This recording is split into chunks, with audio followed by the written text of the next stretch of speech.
just want a solution, Dr. Drew. Is there a way, especially having all these clinicians on the panel, is there a way to have some sort of system that schools can adopt where they can vet teachers to look for characteristics that are red flags that make them prone to being predators? Well, is there? Well, there is. The question is, what rights do the people have at the point of employment? Can you ask somebody something like, were you ever sexually abused, and require an honest answer to that? When do you say no, they can't? Well, if you're taking care of my kids, at the end of the day, if my children are going to school, well, not everyone that's sexually abused is going to be an abuser. Absolutely not. But there is something that drives this behavior, right? And that's something that's not mentally fit.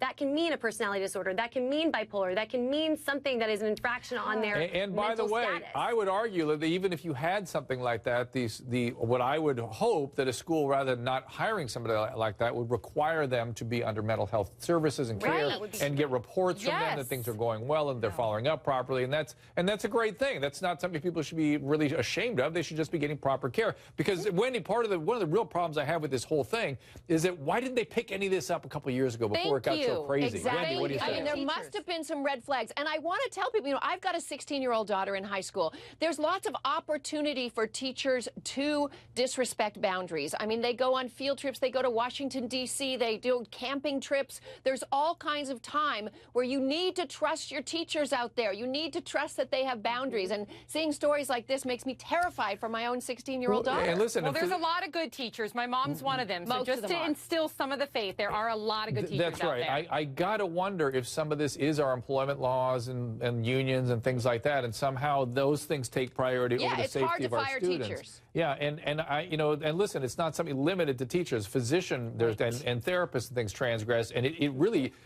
cuts to the core, because these are the people that are the most vulnerable. The one that really need the boundaries held the most are the ones that get preyed upon and get sucked into these things. It's never just the average kid isn't the one that gets sucked into this. It's the one who is a good victim, so to speak, to those who see the victimization.